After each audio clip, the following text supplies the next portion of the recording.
Фәүзия Мөхәммәтова дистәгә якын китаплар, республика сәхнәләрендә яңгыраган күп санлы җырлар авторы, берләшмәдә 25 еллап. Бүген ул үзе дә шәкертләренә иҗат юлында эз күрсәтерлек остаз.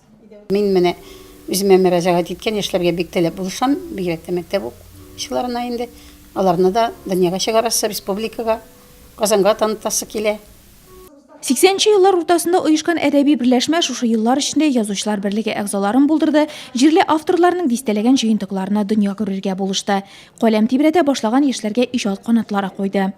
Безнең арабызда төзүчеләр дә бар, безнең арабызда укытучылар да бар, безнең арабызда шигырияттан ерак булган һөнәрияләр дә бар. Ләкин аларның бөтенесен менә шушы шигыриятка мәхәббәт берләштерә. Һәм алар менә безнең очрашуларга зур бер бәйрәмгә килгән кебек канатланып киләләр. Озаккарак сузылган ялдан соң берләшмә үз эшен Бөтендөнья татар конгрессы Нурлат бүлекчәсе белән берләшеп башлап җибәрә.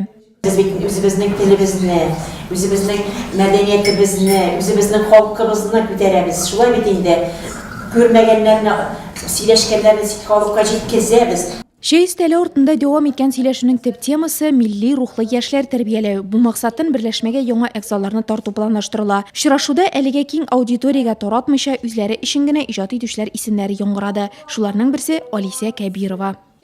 2 ел шигырьләр язам.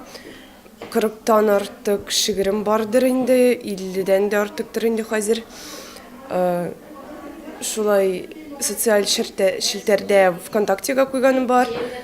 Шулай дуслыкта бер шигыремне бастырып чыгарганнар минем. Шул эш белән шөгыльләнүчеләр, шуның белән яшәүчеләр белән таныштым мин.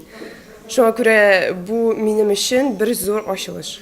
Традиция буенча очрашуда авторлар үзләренең яңа шигырьләре белән таныштырды, планнарын уртаклашты. Эшне тагын да җанландырырга кирәк дигән теләк җиткерелде.